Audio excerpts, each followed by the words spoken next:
Jeremy Crow here. In this video, I want to quickly go over the concept of magical invisibility, what it is, and a couple ideas on how to go about achieving it. But before we go any further, if you're freaked out because you're seeing a floating head and a couple floating hands, don't worry. I'm still intact. I'm just wearing a camouflage t-shirt today. So don't worry, just chill. I'm good.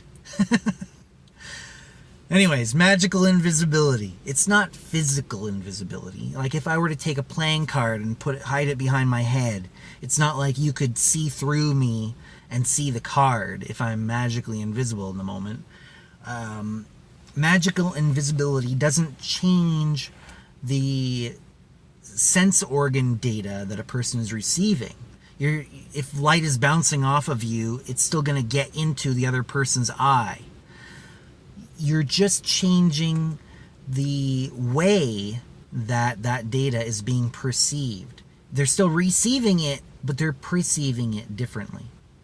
So let's just break it down. Just in a nutshell, essentially what this is they're less likely to notice that you're there in the first place. They're less likely to remember that you were there if they did notice you in the moment. And if they did remember, they're not likely to remember details. They might remember, oh, there was a person there. I think there was a third person there, wasn't there? You know, something along those lines. So there's a couple different ways you can go about achieving this. The main two ways would be using lesser black magic and greater black magic. And essentially what those terms mean are mundane techniques that maybe are lesser known that are used to change people's perception. That's lesser black magic. Greater black magic would be to use subtle energies in order to make your change manifest on subtle planes, which will then work their way into the physical reality. That's a bit of a mouthful, but let's go through it. With lesser black magic, you're going to be using techniques like Neuro-Linguistic Programming, conversational hypnosis, and fashion even. Just the way that you dress and the way that you move your body, etc. That's part of lesser black magic. Basically, you're just impacting people's perceptions.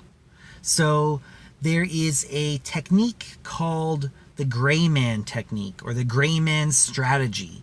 And what this is that you are to dress in a way that is very common, and that's going to be relative to the environment that you're trying to be invisible in.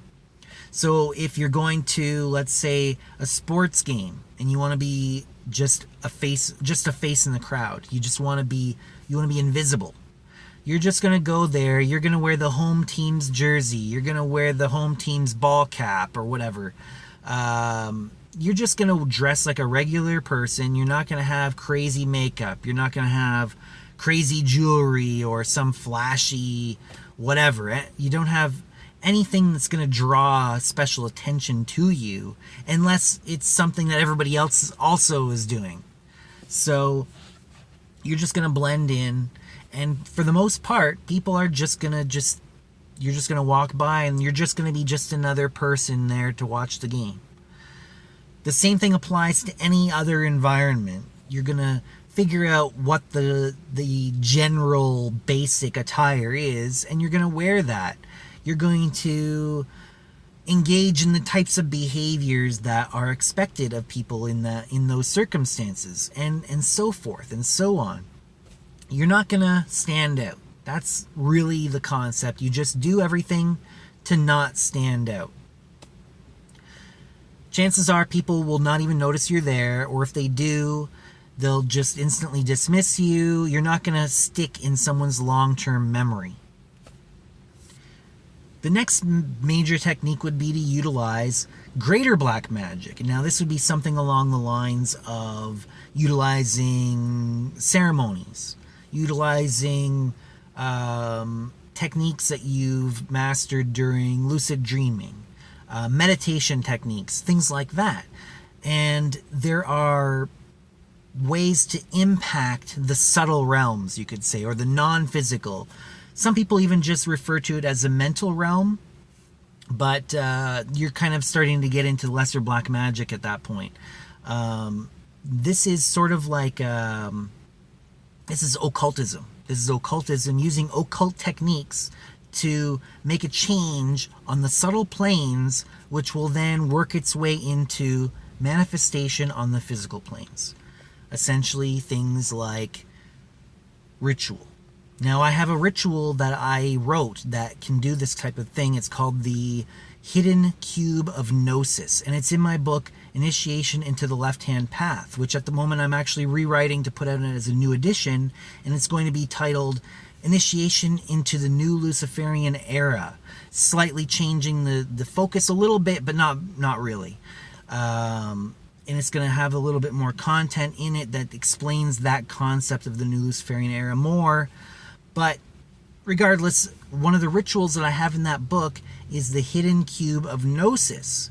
Now, what this does is it seals the 6 faces of a cube around your working space, or whatever the space is that you're trying to make invisible, or including yourself. You be inside that space if you're trying to make yourself invisible, or if you want the work that you're doing to be less noticeable on all planes in general. It's a cube based off of the idea of the cube of space or the cube of Saturn, and the 6 faces and the center are each sealed with the 7 metals of the earth, the 7 alchemical metals of the earth. Now, these are kind of like the subterranean equivalent of the 7 planets of the firmament. So these would be lead for Saturn, and gold for Sun, and silver for Moon, and Mercury for Mercury, and copper for Mars, and so on. Tin for Jupiter. So these would be the metals that you're working with, which are interior to the Earth. And that ritual itself is intended to kind of hide the work that you're doing in that ritual. So that's kind of a frame rite. You'll do that to open the ritual. You'll do your work, and then you'll have the license to depart or closing of the ritual, which you'll dismantle that cube. So there's a bunch of different ways you're going about it. Essentially, magical invisibility is not being noticed or not being remembered. And so you're manipulating a person's mind. You're not manipulating their senses. And that's essentially it. And I do videos like this all the time. So if you're interested, I would suggest subscribing to the channel. And until next time, everybody, stay lucid.